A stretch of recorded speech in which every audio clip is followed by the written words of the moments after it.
my beloved Boss Mike Severa.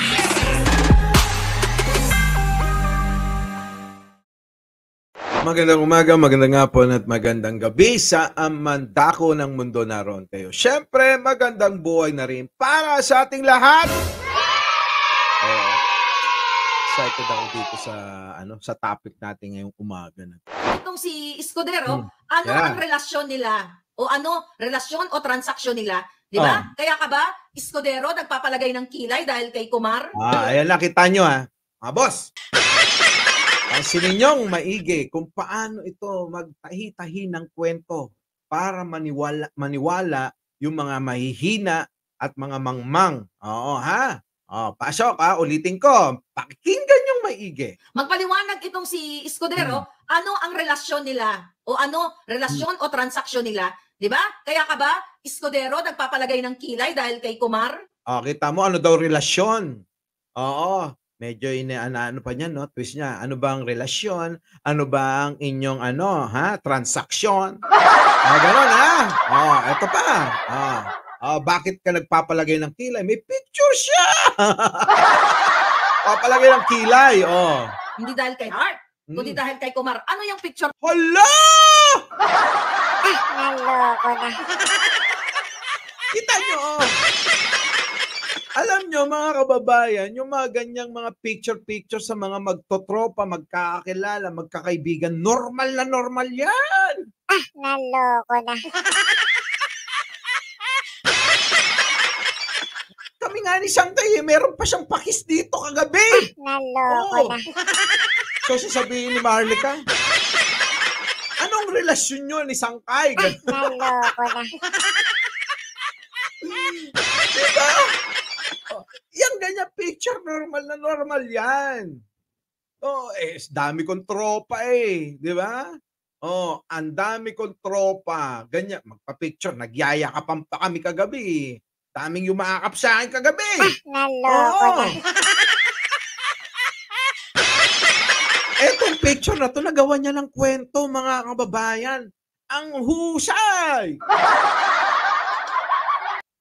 Kita nyo? Grabe! Ano Naloko din kaya na. relasyon nila ni Bato? Diba? Sige, pasok. Na yan. Bakit nakalagay? Meron bang matinong lalaki na mag-fan ka lang? Tapos yung ano mo, yung iyong mukha nakalagay dyan? Kung babae... Wow! Meron! Naloko na. Diba? Ang daming ganyan sa akin. Naalala ko noon, nasa salon ako, may kumakawit sa akin ganyan, hello. Ewan ko, sa mga matatagal na sa akin dito. Minsan, nakasama ko dito, di ba, nagkwento sa inyo.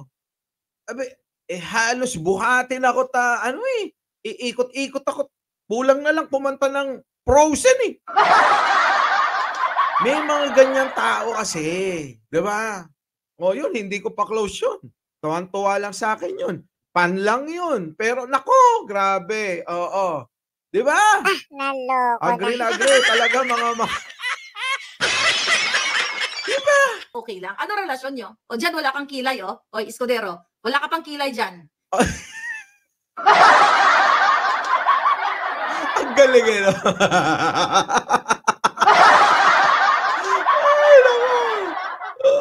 Wala ka pang kilay dyan, Escudero. Ba't ka kasi nagpakilay? Ito naman uso yan. Ang tawag dyan ay, eyebrow tattoo. Diba? Tapos pinaganda nila. Ko, ano ba yan? Sige. Microblading. Yan. Naloko na. Ang galing. Ang galing, no? Diyos ko po. Sige, tuloy mo. Kaya siguro nagpalagay ng kilay? Kaya ba ayaw nyo i-cross-exam yung mga pinag-usapan, yung mga taong involved sa CCTV? Kita mo, anong kinalaman ng kilay? Naloko na. Sa hindi pag-cross-exam. Diba? Wala nga doon, Marlic. Ikaw kasi may naulo mo. Hindi ka nakakaintindi ng batas Naloko na. Diba? Kita nyo biglang napunta sa Senate hearing Pansinin nyo Pansinin nyo. Pasok. Dito. Pansinin nyo kung paano niya dalhin doon sa Senate hearing sa ayaw niya, sa ayaw niyang mga nangyari, oo, sa buhay nila ni Morales. Naloko na. Grabe, no? Ang laki ng tama. Oo, pasok. Ano yung picture na yan? Bakit nakalagay? Meron bang matinong lalaki na mag-fan ka lang? Tapos yung Oo nga, tingnan nyo, may matino pang lalaki na fan ka lang tapos magpapapicture ka lang ganyan. Naloko na. Grabe, may picture kami ni ni presidente ng ganyan eh. Naloko Ganyan na. ako, sabihin.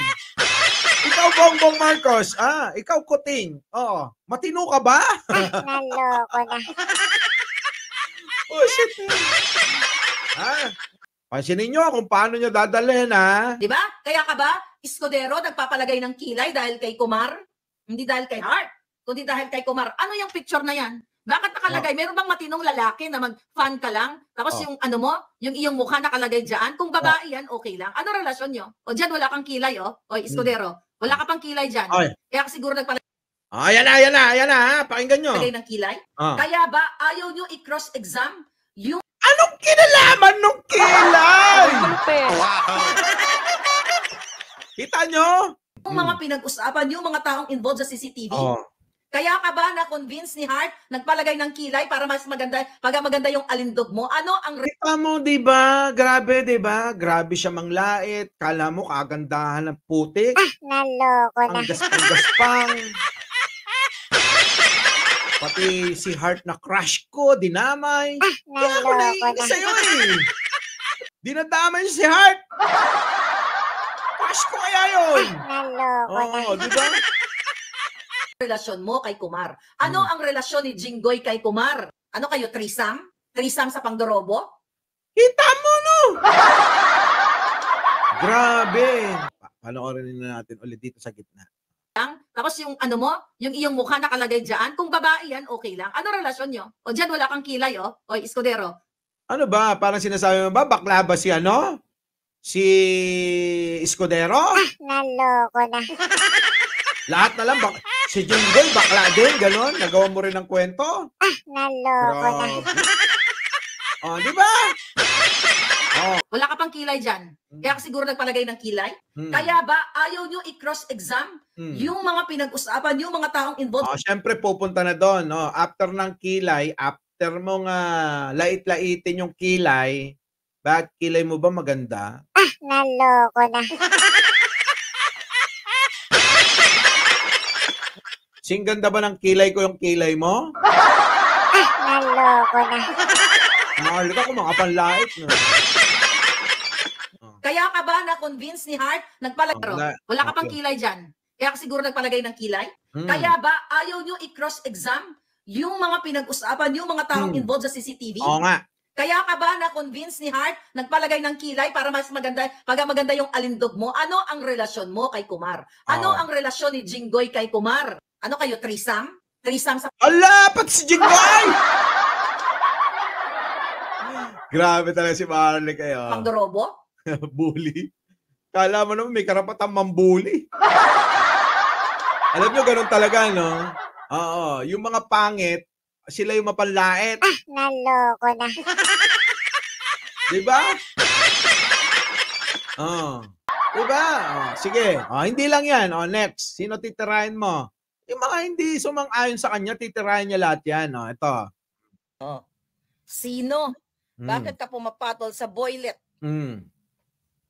Wala namang masama kung inaamin mong girl lalo ka. Pero nagpapaka-macho-macho kang convicted ka. Sino ang chinuk-chak-chenis mo? Sino? At binilhan mo pa daw ng Bentley. Ang lalaki dito.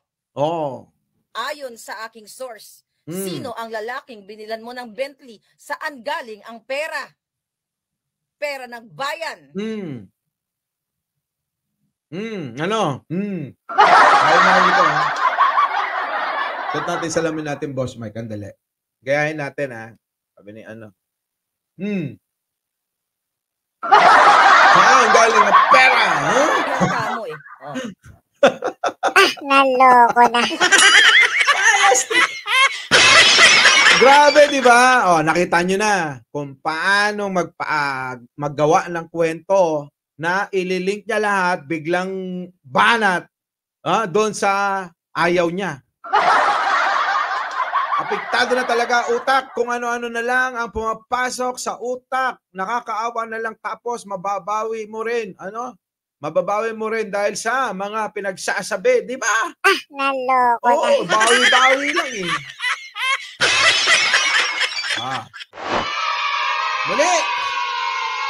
Muli, Mike Cervera po. Laging nagpapaalalang mahalin natin ang ating kapwa, ipagdasal natin lagi ang ating bansa.